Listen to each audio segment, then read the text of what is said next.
نحمده ونصلي على رسوله الكريم اما بعد فاعوذ بالله من الشيطان الرجيم بسم الله الرحمن الرحيم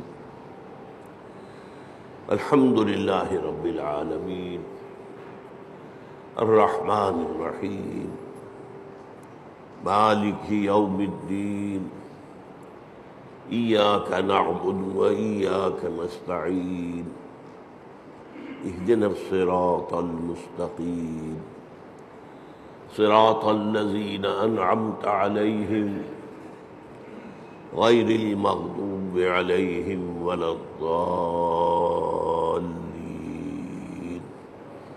آمين رب اشرح لي صدري ويسر لي أمري واحلل عقدة من لساني يفقهوا قولي اللهم ربنا ألهمنا رشدنا وأعذنا من شرور أنفسنا اللهم أرنا الحق حقا وارزقنا اتباعه وأرنا الباطل باطلا وارزقنا اجتنابه آمین یا رب العالمین۔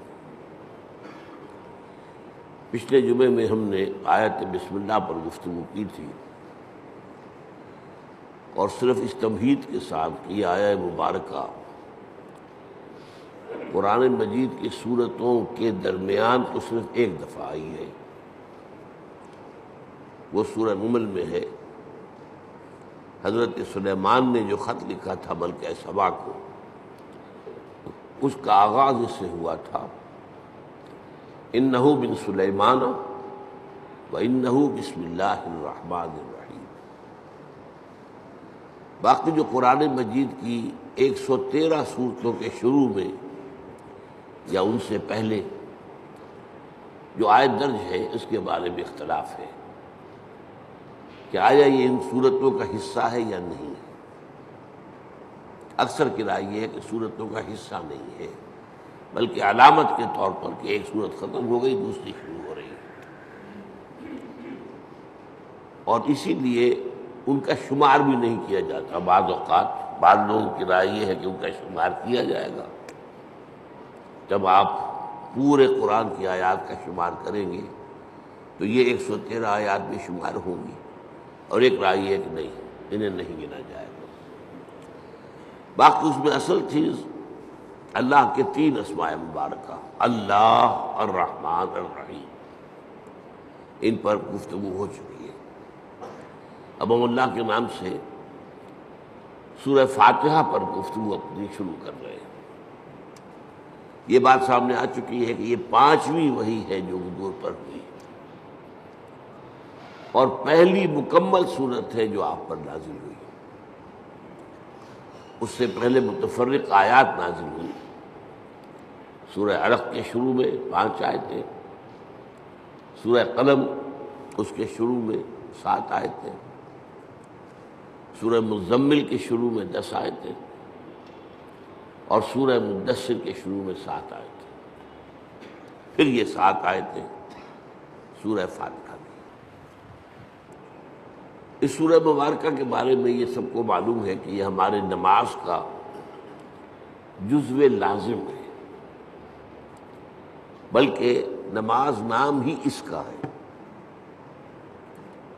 گویا کہ اصل نماز یہی ہے۔ اس لیے کہ ایک حدیث میں جس میں، اور حدیث قدسی ہے، حضرت ابو ہریرہ رضی اللہ تعالیٰ عنہ راوی ہے، مسلم شریف کے اندر روایت موجود ہے، اللہ تعالیٰ نے خود اس سورہ مبارکہ کا تجزیہ کرتے ہوئے فرمایا ہے قسمت الصلاۃ بینی و بین عبدی نصفین، میں نے نماز کو اپنے اور اپنے بندے کے درمیان آدھا آدھا تقسیم کر لیا۔ اور پھر شرح کی حضور نے صلی اللہ علیہ وسلم کہ 3.5 آیتوں میں اللہ کی حمد و ثنا ہے اور اللہ کی بندگی کا اقرار ہے، یہ تو اللہ کا حصہ ہو گیا۔ باقی 3.5 آیتوں میں اللہ سے استدعا ہے، دعا ہے، یہ گویا بندے کا حصہ ہوا۔ تو اس حوالے سے یہ چیز تو بالکل طے ہے کہ یہ 7 آیتوں پر مشتمل ہے، البتہ جو لوگ آیت بسم اللہ کو بھی شمار کرتے ہیں پھر یا تو وہ 8 بن جائیں گی، لیکن ساتھ رکھنے کے لیے پھر وہ آخری 2 آیتوں کو ایک کرتے ہیں، صراط الذین انعمت علیہم غیر المغضوب علیہم ولا الضالین، اس کو ایک آیت مانتے ہیں۔ اس لیے آپ نے دیکھا ہوگا قرآن مجید میں وہاں پھر وہ آیت کا گول نشان نہیں ہے، بلکہ وہ 5 کا حصہ لکھا ہوا ہے، یعنی گویا کہ یہاں کچھ اختلاف ہے۔ آج ہمیں اس کی پہلی آیت کے بارے میں بات کرنی ہے۔ الحمدللہ رب العالمین۔ سب سے پہلے ہمیں سمجھنا حمد کسے کہتے ہیں۔ حمد کا ترجمہ عام طور پر کیا جاتا تعریف، کل تعریف ہے اللہ کے لیے، یا تمام تعریف اللہ کے لیے، لیکن یہ ترجمہ اس اعتبار سے غلط ہے کہ تعریف کا لفظ بھی عربی کا ہے اور اس کے خاص معنی ہے۔ تعریف کے معنی ہوتا ہے کسی چیز کی پہچان کروانا، معرفت کروانا۔ ہم کسی سے کہتے ہیں آپ کی تعریف کیا ہے، کیا مطلب ہے؟ آپ اپنا نام بتائیے، یہ نام آپ کی پہچان ہے، آپ کی تعریف کیا ہے؟ اس کا مطلب یہ نہیں ہوتا کہ آپ اپنی حمد بیان کریں، اپنی ثنا بیان کریں، اپنے فضائل بیان کریں، اپنے اعلیٰ مقامات بیان کریں، بلکہ تعریف کا مطلب ہے پہچان کروانا، پہچان کرنا بھی نہیں۔ پہچان کرنے کے لیے تعارف کا لفظ آئے گا، تفاعل۔ جیسے تعلیم کے معنی کسی کو علم دینا اور تعلم کے معنی خود علم حاصل کرنا۔ تو تعریف اصل میں مناسب ترجمہ نہیں ہے، لیکن کیا کریں، اور اردو میں مستعمل یہی ہو گیا۔ دوسرا لفظ اس کے لیے جو بہت صحیح ہے وہ ثنا ہے، کل ثنا اللہ کے لیے۔ ثنا کے معنی کیا ہے؟ یہ تثنیہ آپ کہتے ہیں 2، ثنا کے معنی لپیٹنے کے لیے۔ کسی میں جو ہم نے خوبی دیکھی وہی ہم نے اس کے سامنے بیان کی، گویا کہ اس کی خوبی کو اس کی طرف لوٹا رہے ہیں، یہ ثنا ہے۔ کل ثنا اللہ کے لیے ہے، تو جو بھی خوبیاں ہیں جس کی کہ اس اعتبار سے اس کی طرف اس کو لوٹایا جائے تو یہ ثنا ہو جائے۔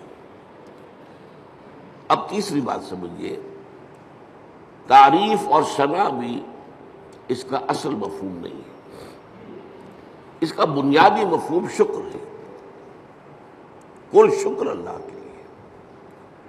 آپ دیکھیں گے کہ حضور سے بھی اور قرآن میں بھی جو مقام شکر کا آتا ہے وہاں پر لفظ حمد آتا ہے۔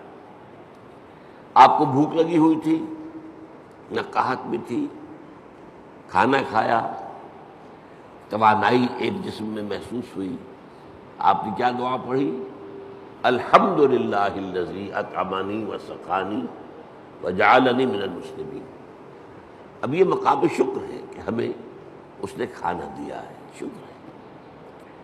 اسی طریقے سے آپ کو اگر اجابت ہو جائے صبح ٹھیک تو طبیعت جو ہے ہلکی ہو جاتی ہے، قبض ہو تو طبیعت بھاری رہتی ہے، لہذا اجابت سے فارغ ہو کر کیا دعا ہے؟ الحمدللہ الذی اذھب عنی الاذی وعافانی۔ اس اللہ کا شکر ہے جس نے مجھ سے اذیت بخش شے کو دور کر دیا، اذیت، اور مجھے عافیت بخشی۔ یہ آپ نے حکما کا قول سنا ہوگا کہ قبض جو ہے وہ 100 امراض کی بنیاد بن جاتا ہے۔ تو گویا کہ یہ جو فضلات ہیں ہمارے جسم سے ان کا نکل جانا، یہ ہمارے لیے ایک بڑی رحمت ہے، اس پر اللہ کا شکر ادا کیا جائے۔ تو جہاں کہیں بھی مقام آئے گا کہ شکر کا لفظ آئے، اب آپ کی آنکھ کھلی صبح، رات بھر کی کیفیت نیند کی جو تھی، آپ کا شعور آپ کے پاس نہیں تھا، اور ایک حدیث سے معلوم ہوتا ہے، قرآن مجید کی آیت سے بھی، کہ روح جو ہے وہ اللہ تعالیٰ نیند میں سلب کر لیتا ہے، جان رہتی ہے لیکن روح نکال دیتا ہے۔ اللہ یتوفی الانفس حین موتہا، لیکن یہ کہ موت میں بھی نفس آتا ہے، والذی لم تمت فی منامہا، اور جس کی موت کا وقت نہیں آتا اس کی نیند میں وہ اللہ تعالیٰ روح کو سرو کرتا ہے، پھر لوٹاتا ہے۔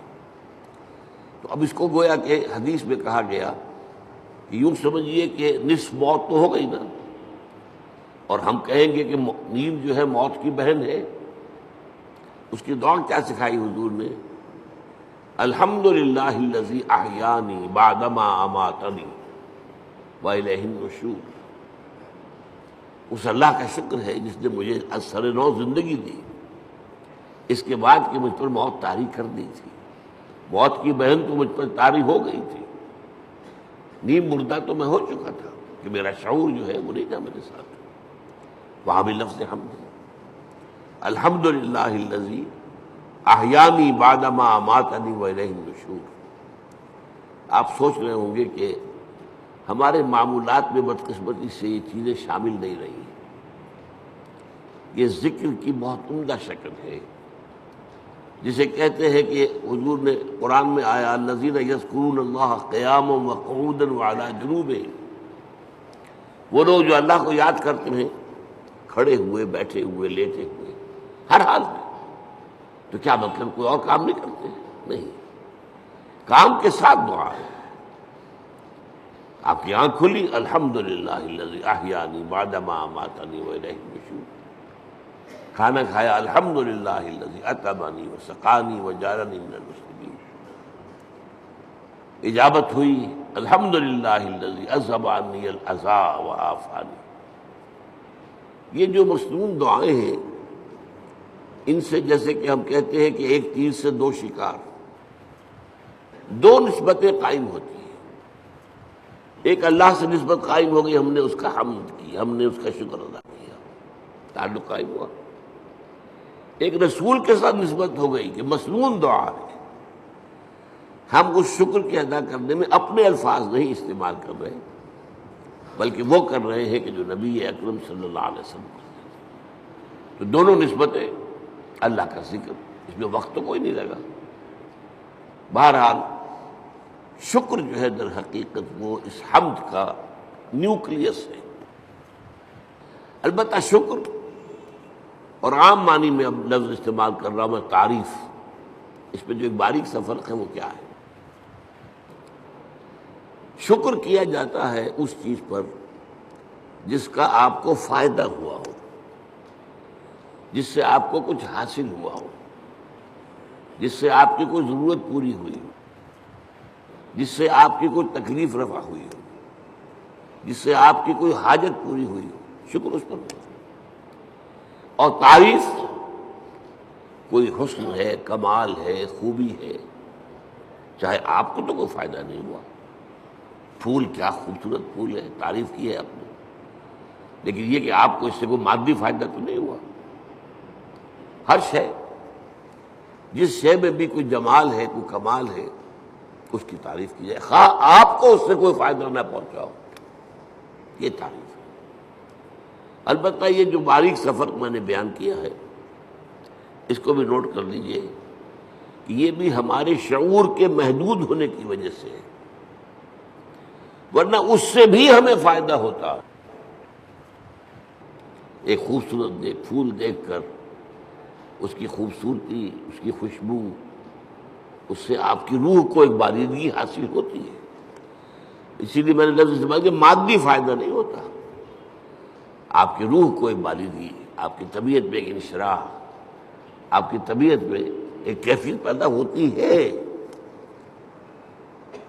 ہائی اسکول کے زمانے میں جو ہمارا کورس تھا انگلش پوئٹری کا، تو پہلی نظم تھی ڈیفوڈلز، بہت سے حضرات نے پڑھی ہوگی۔ وہ نظم کیا تھی کہ شاعر ایک روز سیر پر نکلا ہوا ہے، ایک پہاڑی کو عبور کر کے وہ جب اس کی چوٹی پر پہنچتا ہے تو دوسری طرف نگاہ گئی، وادی ہے، اور وادی بھری ہوئی ہے ڈیفوڈل کے پودوں سے اور اس کے پھولوں سے، اور پھول لہرا رہے ہیں ہوا کے اندر، ناچ رہے ہیں ہوا میں۔ یہ منظر جو ہے، اب اس سے اسے کوئی فائدہ تو نہیں پہنچا، کوئی مادی فائدہ نہیں پہنچا، لیکن شاعر اصل میں کہتے ہی اسے جس کا شعور زیادہ زندہ ہو، شاعر کہاں سے بنا ہے؟ شعور سے. شاعر زیادہ حساس ہوتا ہے. وہی چیز جو آپ نے بھی دیکھی شاعر نے بھی دیکھی، اس نے اس کا ایک زیادہ گہرا اثر دیا. تو وہ شاعر کہتا ہے، ورڈزورتھ نام کا شاعر ہے یہ، I gazed and gazed but little thought what wealth the scene to me has brought. میں دیکھتا رہا لیکن مجھے یہ خیال نہیں آیا کہ یہ سین، یہ نظارہ جو میں نے دیکھا ہے، اس سے مجھے کیا دولت ملی. اب اس کے بعد اسے احساس ہوا لائی، کیونکہ اکثر اب ہوتا ہے کہ میں جب اپنے کاؤچ پر، اپنے بستر پر لیٹا ہوتا ہوں، ان ویکنٹ اور ان پینسو موڈ، کسی فکر میں ہوں یا خالی ذہن ہوں، they flash upon that inward eye which is the bliss of solitude. وہ ڈیفوڈی کا نظارہ جو ہے میری اندرونی آنکھ کے سامنے آ جاتا ہے. They flash upon that inward eye which is the bliss of solitude, جو کہ انسان کی تنہائی کا سب سے بڑا یوں سمجھیے کہ اس کی نعمت ہے. And then my heart with pleasure fills and dances with the daffodils. اب پھر میرا دل جو ہے خوشی سے بھر جاتا ہے، اور وہ بھی ان ڈیفوڈلز کے ساتھ ناچنا شروع کر دیتا ہے. تو یہ اندرونی چیز انسان کو ملتی ہے، اور یقیناً لیکن یہ کہ عام آدمیوں کو اس کا احساس نہیں ہوتا. البتہ جو مادی جو فائدہ ہوتا ہے، جیسے بھوک سے نجات ملی، پیاس سے نجات ملی، اور کوئی آپ کا کام ہوا، اسی طرح یہ لفظ استعمال ہوتا ہے قرآن میں. جب اللہ تعالی ہمیں پہنچا دے گا اپنے فضل و کرم سے جنت میں، جب داخل ہوں گے تو جو ترانہ ہوگا وہ کیا ہوگا ہماری زبان پر؟ الحمدللہ الذی ہدانا لہذا وما كنا لنہتدی لولا ان ہدانا اللہ. سارا شکر اس اللہ کا ہے جس نے ہمیں یہاں تک پہنچایا. یہ ہدایت کے معنی ہم جب آخری حصہ پڑھیں گے سورت کا تب تفصیل سے بات کروں گا. ہدایت کے درجے ہیں. ہدایت کا درجہ یہ بھی ہے کہ آپ نے کسی کو کوئی بات بتا دی، ایک درجہ اس سے آگے ہے اس کو خوب اچھی طرح سمجھایا. اب مثال کے طور پر کوئی شخص آپ سے کوئی پتہ پوچھ رہا، بھائی مجھے فلاں جگہ جانا ہے، ذرا مجھے بتائیے. آپ نے کہا یوں جانا، ادھر مڑ جانا، ادھر چلے جانا. امریکہ میں جو ہے وہ گنتی کرتے ہیں لائٹس کے ساتھ، ٹریفک لائٹس، 4 ٹریفک لائٹس کے بعد بائیں کو مڑ جانا، اس کے بعد پھر تیسری کے اوپر دائیں کو مڑ جانا. یہ بتا دیا آپ نے، یہ بھی ہدایت ہی ہے نا. ایک درجہ یہ ہے کہ آپ نے کہا بھائی لاؤ میں تمہیں پہنچا آتا ہوں. آپ نے اس کی انگلی پکڑی یا اپنی گاڑی میں بٹھایا اور اس کی منزل پر پہنچا دیا. یہ منزل تک پہنچا دینا یہ ہدایت کا آخری مرحلہ ہے. اللہ نے ہدایت کا ابتدائی مرحلہ تو ہمیں کیا، ہمارے اپنے اندر ہدایت موجود ہے، نیکی اور بدی کی پہچان موجود ہے. الہمہا فجورہا و تقواہا. ہماری روح کے اندر اللہ کی معرفت بھی ہے اور محبت بھی ہے، موجود ہے. پردے پڑ گئے ذہول کے، غفلت کے. ہماری ساری توجہ جو ہے دنیا میں، ہم گم ہو کر رہ گئے، ورنہ ہمارے اندر ہے سب کچھ. قرآن کہتا ہے فطرت اللہ التی فطر الناس علیہا. یہ انسان کو جو بنایا اللہ نے، یہ فطرت اللہ پر بنایا. فطرت اللہ التی فطر الناس علیہا ہے. ہمارے اندر معرفت بھی ہے، محبت بھی ہے. محبت بھی خوابیدہ ہے، اور معرفت کے اوپر بھی ذہول کے پردے پڑے ہوئے. اسی لیے قرآن اپنے آپ کو کیا کہتا ہے؟ تذکرہ. کلا انہا تذکرہ، یاد دہانی ہے. فذکر بالقرآن من یخاف وعید. آپ تذکیر کیے، یاد دہانی کرائیے. یہ تعلیم نہیں ہے. تعلیم تو اس چیز کی ہوتی ہے جو پہلے انسان کو معلوم نہ ہو.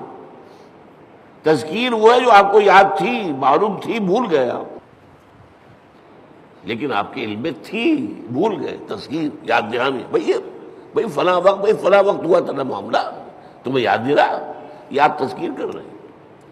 کوئی ادھر ادھر کی بات کر کے آپ بتائیں گے یاد آ جا، ہاں مجھے یاد آ گیا. یہ تذکیر.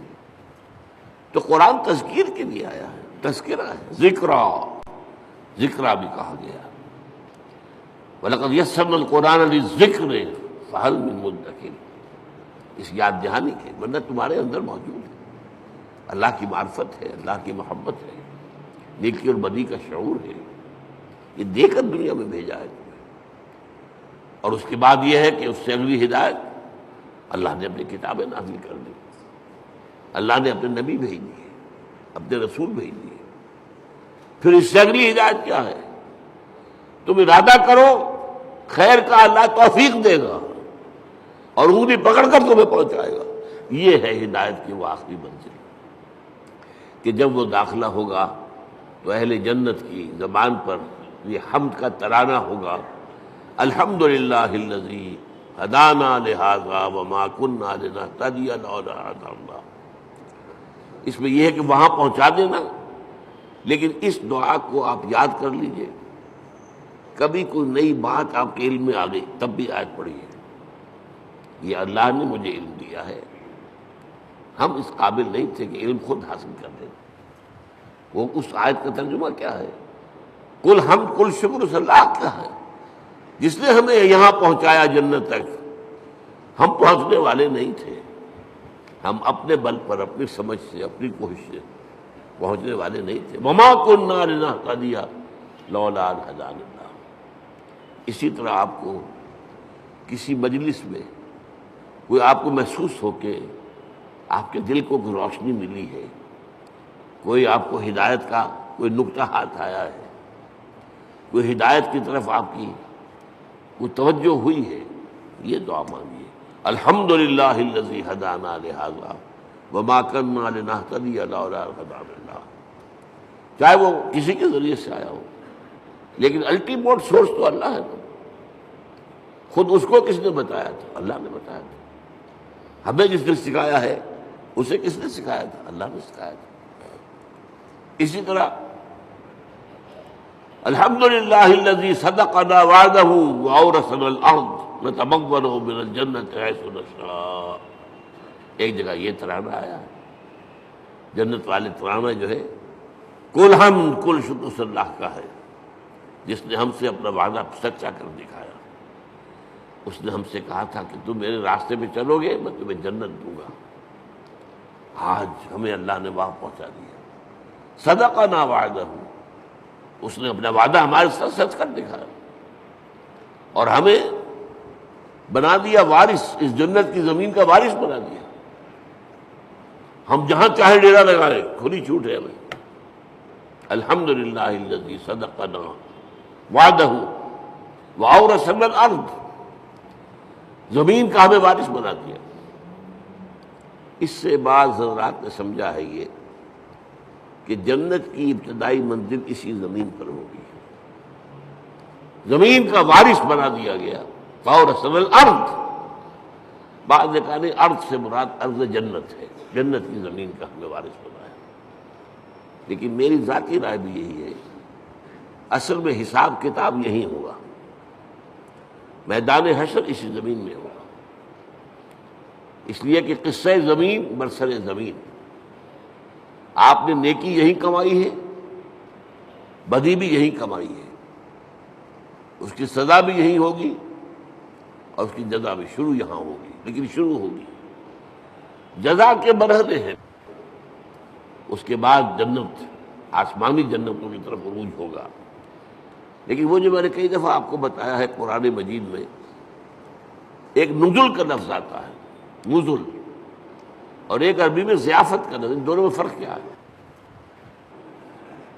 نزیل کہتے ہیں کسی مہمان کو جب کہ وہ فوراً آیا آپ کے ہاں، نزلہ اترا، کوئی اونٹ سے اترا آپ کے دروازے پر، نزیل ہے، گھوڑے سے اترا آپ کے دروازے پر، نزیل ہے، کسی خچر پر تھا، گدھے پر تھا، اترا، نزیل ہے۔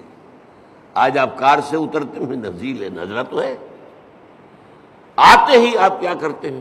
موسم کے لحاظ سے کوئی ٹھنڈا یا گرم، فوری طور پر ٹھنڈا یا گرم جو ہے اس کی تبادل کی جائے گی، پھر ضیافت ہوگی، پھر اہتمام ہوگا، پھر جو ہے آپ اہتمام کے ساتھ کھانا تیار کریں گے، وہ ضیافت ہے۔ یہ جو قرآن مجید میں یہ نقطہ جو ہے بعض لوگوں کو بہت پریشان کرتا ہے، ذرا لطیف مزاج رکھنے والے لوگوں کو، کہ کیا جنت کے اندر اللہ تعالیٰ حوریں ہوں گی، غلمان ہوں گے، شہد ہوگا، دودھ ہوگا، پھل ہوں گے، یہ مادی چیزیں جو ہیں ان کی کیا قدر و قیمت ہے؟ کیا یہی کچھ ملنا ہے؟ اس کا جواب یہی ہے، یہ نزل ہے، ابتدائی جو ہے مہمان نوازی اس سے ہوگی۔ اور کیوں ہونی ہے؟ ایک بندہ مومن اپنے راستے پر اگر وہ چلتا ہے ایمان اور اسلام پر، تو اس دنیا میں نعمتوں میں سے اکثر آلات میں محروم رہتا ہے۔ حلال کے ذریعے سے کہاں آپ پھل لائیں گے، کہاں اپنے بچوں کو پھل کھلائیں گے؟ آپ کو تنگی ترشی کے ساتھ جو ہے آپ نے اپنے نفس کے اوپر بھی قابو رکھا ہے، آپ نے کوئی جنسی جو ہے بے راہروی اختیار نہیں کی ہے۔ یہ جن خواہشات کو جو اللہ نے ہمارے اندر رکھی ہوئی ہیں ان کو کنٹرول کیا، روکا ہے۔ نہى النفس عن الهوى، خواہشات سے اپنے نفس کو روکے رکھا۔ تو میں کہتا ہوں اس کا منطقی جگہ یہی ہونی چاہیے کہ ان خواہشات کی بھرپور تسکین کا سامان کر دیا جائے جن سے تم نے ہمارے راستے پر چلنے کی وجہ سے اپنے آپ کو محروم رکھا۔ لیکن یہ نزول ہوگا، آخری جنت کے جو نعمتیں ہیں جو اور آگے درجے کھلیں گے، پھر چڑھنا ہوگا، صعود ہوگا۔ اس صعود کے بارے میں تو فرمایا ما لا عین رأت ولا اذن سمعت وما خطر علی قلب بشر۔ وہ جو اوپر کی جنتیں ہیں ان کی نعمتوں کے بارے میں حضور کے الفاظ ہیں، وہ تو وہ ہے جو نہ کسی آنکھ نے دیکھی، نہ کسی کان نے سنی، نہ کسی کے دل میں ان کا احساس اور ادراک وارد ہوا۔ وہ یہاں بیٹھ کر تو ہم اندازہ کر ہی نہیں سکتے۔ یہ تو ہم اندازہ کر سکتے ہیں نا کہ وہاں انگور ہیں، وہاں کھجوریں ہیں، وہاں جو بھی ہیں پھل ہیں، رمان ہیں، انار ہیں، وہاں دودھ ہے، وہاں شہد ہے، وہاں ہر چیز موجود ہے، یہ تو ٹھیک ہے۔ اگرچہ ان کے ذائقے جو ہوں گے وہ یہاں کے ذائقے کے مقابلے میں، چنانچہ 30 سے جو رکوع ہے سورہ بقرہ اس میں کہا گیا اتوبہ متشابہہ، وہ ملتی جلتی چیزیں ہوں گی۔ یہ بھی انار ہے، یہ انار، لیکن جنت کا وہ انار کچھ اور ہی ہوگا، یا اس کا ذائقہ آپ کے اس وقت تصور نہیں کر سکتے۔ اس انگور کا ذائقہ کچھ اور ہی ہوگا۔ آپ شہد جو ہے دنیا کا کتنا کھا لیں گے، تھوڑا سا لے گا دل بھر جائے گا، وہ شہد ایسا نہیں ہوگا۔ جیسے وہاں کی آگ ایسی نہیں کہ ایک دفعہ جلا دے تو بس جل گیا جسم، نہیں، پھر کھال دے دی جائے گی، پھر جو ہے دوبارہ اس کے اندر حس پیدا کر دی جائے گی۔ اس لیے کہ حس جو ہے وہ سینسٹیونیس جو ہے وہ تو اسی میں، کھال میں ہے۔ کھال جلنے کے بعد آپ کا گوشت جل رہا ہوگا تو آپ پتہ بھی نہیں چلے گا کیا ہو رہا ہے، اس لیے کہ اس میں سینسیشن ہے ہی نہیں۔ تو بہرحال جنت کی نعمتوں کو میں آپ سے عرض کر رہا تھا کہ یہ یہیں پر میدان حشر ہے۔ اب میرا گمان ہے، اب یہ باتیں جو ہے وہ یقین کے درجے میں نہیں ہے، نہ ان کو اس بانی میں آپ لیجئے۔ میرا گمان یہ ہے کہ جہنم اس زمین کے پیٹ میں موجود ہے۔ آپ کو معلوم ہے جو وہاں کی گرمی ہے، جب آتش فشاں پھٹتا ہے تو کیا نکلتا ہے؟ لاوا، وہ چٹانیں جو ہیں پگھلی ہوئی، وہ لاوا، وہ سارا تو پیٹ میں ہے۔ اب کیا ہوگا سوچئے، ایک گیند ہے، فٹ بال ہے، اس کے پیٹ میں کچھ ہے، جب آپ اس گیند کو کھینچیں گے ادھر سے ادھر سے، چپٹی ہوگی تو درمیان کی چیز باہر آ جائے گی کہ نہیں؟ وَإِذَا الْأَرْضُ مُدَّتْ وَأَلْقَتْ مَا فِيهَا وَتَخَلَّتْ، وہ دن قیامت کا کیا جب زمین کو کھینچا جائے گا۔ وَإِذَا الْأَرْضُ مُدَّتْ إِذَا السَّمَاءُ انشَقَّتْ وَأَذِنَتْ لِرَبِّهَا وَحُقَّتْ وَإِذَا الْأَرْضُ مُدَّتْ وَأَلْقَتْ مَا فِيهَا وَتَخَلَّتْ وَأَذِنَتْ لِرَبِّهَا وَحُقَّتْ۔ اب وہ کھینچیں گے آپ تو اس کے اندر سے درمیان چیز باہر نکل آئے گی، یہ ہوگی جہنم۔ اس جہنم کا معاملہ اسی زمین میں سے نکلے۔ پھر وہی لفظ کہہ رہا ہوں قصہ زمین برسر زمین. لیکن یہ کہ جنت جو وہ ہوگی زمین کی، وہ صرف پہلی منزل ہے اس کی. وہ آپ کہہ لیجئے کہ وہ در حقیقت استقبالیہ ہے جو وہاں پر ہو رہا ہے، اور وہاں پر نزل دیا جا رہا ہے. یہ ساری چیزیں جو گنوائی گئی ہے قرآن میں، یہ نزل کے درجے میں، پھر اونچے درجے ہوں گے، پھر اونچے درجے ہوں گے. تو بہرحال یہ میری بات کہاں سے چلی تھی؟ الحمدللہ الذی صدقنا وعدہ واورثنا الارض نتبوأ من الجنۃ حیث نشاء. کل شکر اس اللہ کا ہے جس نے ہم سے اپنا وعدہ پورا کیا اور ہمیں زمین کا وارث بنا دیا. یہ زمین جو تھا کہ میں نے کہا اکثر کے نزدیک تو جنت ہے، جنت کی زمین جس کا وارث ہم بنے. لیکن بعض کا خیال، میری رائے بھی یہی ہے، وہ یہی زمین ہے. اس لیے کہ آپ کو معلوم ہے سورہ فجر میں کیا فرمایا؟ وَجَاءَ رَبُّكَ وَالْمَلَكُ صَفًّا صَفًّا. جاء ربک، آ جائے گا تمہارا رب. اللہ تو نزول فرمائے گا، میدان حشر میں آئے گا، یہی مقدمہ ہوگا، یہی عدالت لگے گی. جاء ربک والملک صفًا صفًا. تمہارا رب بھی آ جائے گا اور پھر فرشتے ہوں گے صفیں باندھے ہوئے، قطار اندر قطار.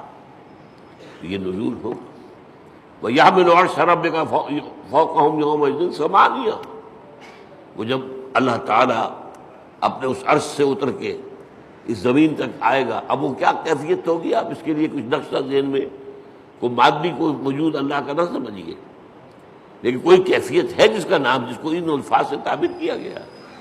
اب الفاظ ہے تو کسی درجے میں مناسبت ہوگی. وہ حقیقت تو اس وقت کھلے گی، جیسا کہ میں نے کہا جنت کی نعمت ہوگی، حقیقت اس وقت کھلے گی. ما لا عین رأت ولا اذن سمعت وما خطر علی قلب بشر. اور قرآن میں جو آتا ہے لہم ما یشاؤون فیہا ولدینا مزید. اہل جنت کے لیے وہ تو سب کچھ ہوگا ہی جو وہ چاہیں گے، ہمارے پاس اور بھی بہت کچھ ہے جس کا تصور ہی نہیں ہوگا. میں نے اس کا ایک واقعہ یاد آ گیا مجھے، اب کئی دفعہ بیان کیا میں نے. میرے ایک دوست ہیں ڈاکٹر یقین صاحب جو باہر امراض چشم ہیں، انہوں نے مجھے سنایا وہ جا رہے تھے لندن. اب ان کے بچے جو ہے کوئی کہا تھا میرے لیے یہ لائیے، میرے لیے یہ لائیے، میرے لیے یہ لائیے. ایک چھوٹی سی بچی تھی، انہوں نے کہا ابا میرے لیے پینسل لے کے آئی. اب وہ لندن سے پینسل منگوا رہی ہے، اس کا ذہن اس سے آگے ہے ہی نہیں. وہ لڑتی ہوئی اپنے بڑے بہن بھائیوں سے، وہ اس کو چھینتی ہوگی، مجھے دو میں کچھ لکھوں یا لکیریں کھینچوں کہیں، اور وہ بڑے بہن بھائی اس کو چھینتے ہوں گے اس سے. تو اس کے لیے تو بہت بڑی نعمت تھی پینسل. تو ابا میرے لیے پینسل لے کے. تو ہم کہاں تک تصور کریں گے؟ ہمارا ذہن بہت چھوٹا ہے.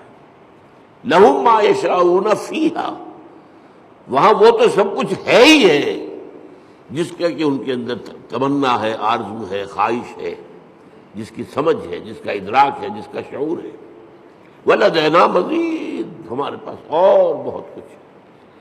اور یہاں وہ جوڑ لیجئے ما لا عین رأت ولا اذن سمعت وما خطر علی قلب بشر. تو یہ اصل میں حمد ہے، شکر. الحمدللہ. یہاں الف لام جو لگ گیا ہے، اور اسے اصل میں کہا جاتا ہے لام، صرف الف لام. الف لام نہیں کہتے، لام، لام تعریف. الف جو ہے یہ حمزۃ الوصل کہلاتا ہے، کیونکہ کوئی لفظ جو ہے وہ ساکن لفظ سے شروع نہیں ہو سکتا.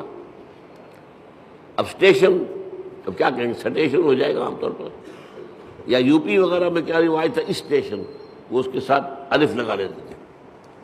سکول، سکول، سین ساکن ہے، کیسے بولے اس کو، کوئی زبر لگے گا. یا وہ اسکول، اسکول، اسٹیشن.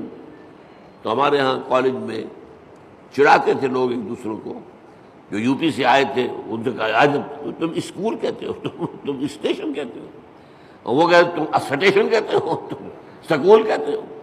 تو یہ ہے، تو یہ حمزۃ الوصل کہلاتا ہے جوڑنے کے لیے. ورنہ صرف لام ہے، لام تعریف. یہ لام بہت سی قسموں کا ہے. ایک تو کسی شے کو نکرہ سے معرفہ بنا دینا. العلم، علم علم نکرہ ہے، وہی علم، العلم معین علم، خاص علم یا مکمل علم یا حقیقی علم، ال سے وہ نکرہ سے معرفہ بن گیا۔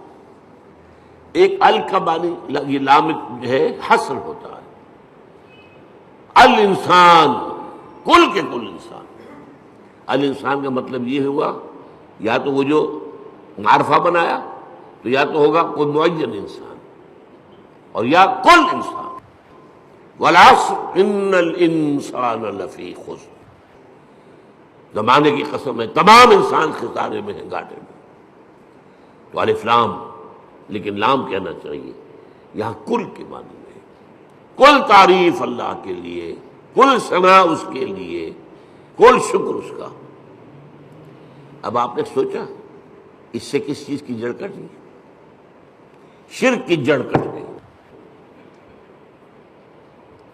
دنیا کن چیزوں کو اللہ کے ساتھ جمع کرتی ہے جن سے انہیں کوئی فائدہ پہنچتا؟ سورج دیوتا ہاتھ جوڑ کے کھڑے ہو گئے، انہیں پتہ ہے اسی کی تمازت سے ہماری فصلیں پکتی ہیں، ہمیں معلوم ہے اسی سے ہوائیں چلتی ہیں، وہ ہوائیں بارش لے کے آتی ہیں۔ گویا کہ اس حیات عرضی، اس زمین پہ جو حیات ہے وہ کل کی کل صورت کی مضمون احسان ہے، لہذا ہاتھ جوڑ دیا، سجدہ کر دیا سجدے۔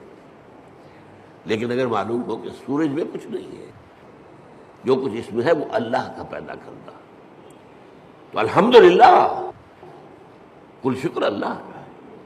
یہ الحمدللہ جو ہے یہ در حقیقت جڑ کاٹ دینے والا ہے شرک۔ کسی اور میں کوئی خوبی دیکھی، پھول خوبصورت ہے، آپ کہیں گے، عام آدمی کہے گا بڑا خوبصورت پھول ہے، بندہ مومن کیا کہے سبحان اللہ، اسے تو اللہ یاد آیا، اس پھول میں تو کچھ نہیں ہے، تو اللہ کی طرف سے اس کو عطا کرنا ہے۔ آپ کو تصویر دیکھتے مصور کی، اگر وہ بہت اچھی بنی کس کی تعریف کرتے؟ مصور کی تصویر کی؟ تعریف تو مصور کی ہے، جس نے کہ تصویر کیسی ہے بنائی ہے۔ تو در حقیقت الحمدللہ، اور یہ جان دیجئے یہی شکر جو ہے عبادت کی شکل اختیار کرتا ہے۔ کیوں؟ اس لیے کہ ایک اصول ہے فطرت انسانی کے اندر مضمر ہے، هل جزاء الاحسان الا الاحسان، یہ سورہ رحمان کی آیت ہے، بھلائی کا بدلہ بھلا ہی ہوگا نا۔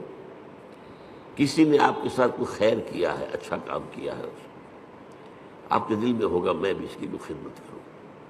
اگر انسانیت آپ میں ہے تو اس شکر کا بدلہ، جیسے کہ ہمیں معلوم ہے کہ حضور ہدیہ قبول کرتے تھے لیکن ہدیہ دیتے نہیں تھے، چنانچہ جو بھی کوئی آپ کے ساتھ بھلائی کرے آپ اس کے ساتھ بھلائی کریں۔ والدین کی بھلائی وہ اتنی ہے کہ ہم کتنی ہی خدمت کر لیں ان کا حق ادا نہیں ہوگا، اور سوائے اس کے کوئی چارہ کار نہیں کہ اللہ ہی سے دعا کریں، اے اللہ ارحمہما کما ربیانی صغیرا، پروردگار جس طرح میرے والدین نے مجھے پالا پوسا جبکہ میں چھوٹا سا تھا، تو ان پر رحم فرما، میں ان کا حق ادا نہیں کر سکتا۔ بس البتہ یہ کہ انسان مقدور بر تو کرتا ہے، سلیم الفطرت انسان ہو، فطرت کج نہ ہو گئی ہو، پرورٹڈ نہ ہو، تو والدین کی خدمت، بوڑھے والدین کو۔ آپ کو معلوم ہے صرف 2 چیزیں ہیں جن کے بارے میں کہا گیا ان کو دیکھنا بھی عبادت ہے۔ محبت اور تعظیم کی نگاہ سے کعبے کو دیکھنا عبادت، چاہے آپ طواف نہیں کر رہے، چاہے آپ کوئی نماز نہیں پڑھ رہے، کعبے کے سامنے بیٹھ کر محبت اور تعظیم کے ساتھ اس کو دیکھنا عبادت ہے۔ بوڑھے والدین کو دیکھنا محبت کے ساتھ عبادت، یہ حضور نے فرمایا۔ تو آپ جو ہے اپنی امکانی حد تک جو اس کا آپ جو ہے بدلہ اتارتے ہیں۔ انہوں نے پالا پوسا جبکہ میں چھوٹا سا تھا، میری ضروریات پوری کی، اب یہ بوڑھے ہیں، یہ محتاج ہیں، اب ان کی ضرورتیں میں پوری کروں۔ اگرچہ جیسا کہ میں نے کہا کہ حق ادا نہیں ہو سکتا، لیکن اب آپ سورج کا کیا حق ادا کریں گے؟ کچھ بھی نہیں کرتے۔ یہ جذبہ شکر جو ہے سورج کا، یہ عبادت کی شکل اختیار کرتا ہے۔ جہاں آپ کو بدلہ نہیں دے سکتے سر جھکا دیجیے، تعظیم کیجیے اس کے سامنے سجدہ کیجیے، یہی تو ہے شکر سے عبادت، یہ فلسفہ ہے، سمجھ لیجیے شکر کی بنیاد پر عبادت ہے۔ اسی لیے تو جس کو کہا حضور نے، اور میں نے ابھی حدیث آپ کو سنائی تھی، حدیث قدسی، الصلاۃ، جو اصل دعا ہے اس کی پہلی آیت ہی ہے الحمدللہ رب العالمین، قرآن کی پہلی آیت، پہلا لفظ کیا ہے قرآن کا؟ اگر آیت بسم اللہ اس میں شمار نہ کی جائے، جیسا کہ میں نے کہا کہ غالب رائے یہی ہے کہ وہ اس کا حصہ نہیں ہے، تو پہلا لفظ قرآن کا کیا؟ الحمد۔ اور آپ کو معلوم ہے یہ لفظ کتنا پیارا ہے اللہ کو، حضور کے نام سارے کے سارے اسی مادے سے ہیں، محمد حمد سے ہے، احمد حمد سے ہے، محمود حمد سے ہے، اور اس امت کا نام پتہ ہے کیا ہے؟ حمادون، اللہ کی بہت حمد کرنے والے۔ حماد یہ مبالغے کا صیغہ ہو گیا، اللہ کی بہت حمد کرنے والے۔ اور ایک خاص بات یاد آئی ہے، حضور کی ایک حدیث ہے بڑی عجیب، قیامت کے دن وہ میدان حشر جس کا میں نے نقشہ آپ کے سامنے بھی کھینچا ہے، ایک تو یہ کہ وہاں حضور کو ملے گا کیا مقام؟ مقاماً محمودا، وہی لفظ حمد۔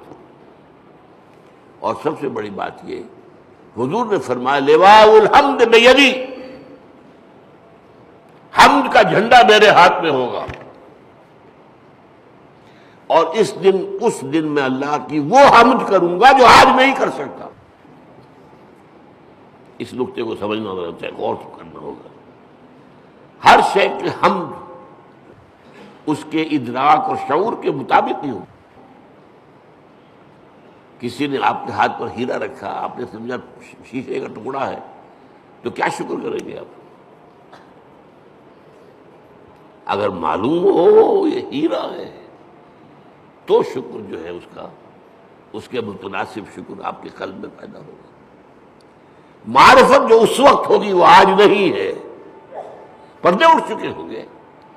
آج چاہے اب بھی حضور کی معرفت ظاہر بات ہے کہ تمام انسانوں میں، مخلوقات میں سے بڑھ کر ہے، لیکن یہ کہ وہاں جب بے پردہ ہوگا معاملہ، تو فرمایا کہ وہ جو حمد میں اس میں بیان کروں گا وہ آج نہیں کر سکتا۔ تو یہ الحمدللہ، اللہ پر ہم گفتگو کر چکے ہیں، کل حمد کل شکر اللہ کے لیے، لہذا تعریف اسی کے لیے ہوگی، ثنا اسی کی ہوگی، شکر اسی کا ہوگا، عبادت اسی کی ہوگی۔ الحمدللہ رب العالمین۔ رب، اب رب کسے کہتے ہیں؟ رب کے معنی ہے مالک، اور کسی چیز کو پروان چڑھانے والا، اس کا خاص تعلق ہے۔ جو مالک ہوگا کھیتی کا وہ اسے پروان چڑھائے گا، بڑھائے گا۔ رب المال، سرمایہ والا، وہ سرمایہ کو بڑھانے کی فکر کرے گا۔ مزاربت ہو رہی ہے، ایک شخص کا سرمایہ ایک محنت کر رہا ہے، یہ رب المال کہلاتا ہے۔ رب المال، رب الدار، گھر کا مالک، تمام جہانوں کا رب۔ اب یہ تمام جہان کون سے ہیں؟ ایک عالم دنیا ہے، ایک عالم آخرہ ہے، ایک عالم برزخ ہے، ایک عالم ملکوت ہے، ایک عالم ملائکہ ہے، ایک عالم حیوانات ہے، ایک عالم انسانیت ہے۔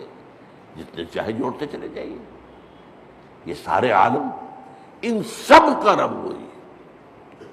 یہ بھی در حقیقت اسی شرک کو کاٹنے والا، یہ کوئی بھی اس میں شریک نہیں ہے، وہ ہے تمام جہانوں کا رب، تمام جہانوں کا مالک، تمام جہانوں کا مختار مطلق، تمام جہانوں کو پروان چڑھانے والا وہی۔ الحمدللہ رب العالمین، کل حمد کل شکر کل ثنا اس اللہ کے لیے ہے جو تمام جہانوں کا پروردگار ہے، پالن ہار ہے، روزی رساں ہے، مالک ہے، آقا ہے، جیسا کہ آقا کے لیے بھی رب کا لفظ آتا ہے۔ جب زلیخا نے گناہ کی دعوت دی تھی حضرت یوسف کو، کیا کہا تھا انہوں نے؟ انہ ربی احسن مثوایا، یہ تمہارا شوہر جو ہے عزیز مصر وہ میرا آقا ہے، ظاہر بات ہے خریدا تھا اس نے، اور اس نے مجھے بہترین طریقے پر رکھا ہے، میرے ساتھ اس نے سلوک کیا ہے، اب میں اس کے ساتھ خیانت کروں تو مجھے کس چیز کی دعوت دے رہی ہے؟ تو رب۔ تو اسی طریقے سے حضرت یوسف کے پاس جب ایلچی پہنچا تھا جیل میں، تو کہا گیا جہاں اپنے رب کے پاس، میں نہیں جاؤں گا اس کے پاس جب تک کہ وہ معاملہ طے نہ ہو جائے جو مجھے بدنام کیا گیا تھا اور بدنام کر کے جیل میں پہنچایا گیا تھا۔ واقعی میں داغدار تھا یا نہیں؟ ارجع الی ربک، لوٹ جاؤ اپنے رب، بادشاہ کو رب کہا گیا۔ تو رب جو ہے مالک کسی شے کا، رب البیت، رب المال، تو تمام جہانوں کا مالک اور آقا، تمام جہانوں کا پروردگار و پالنہار اللہ ہے۔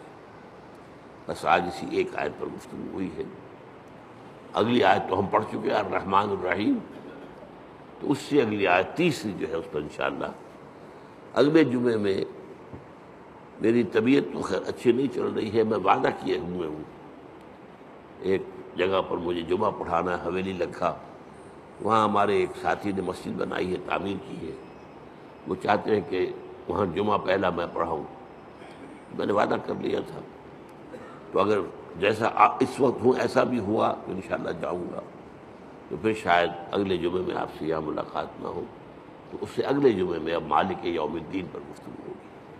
اقول قولی ھذا واستغفر اللہ لی ولکم ولسائر المسلمین والمسلمات۔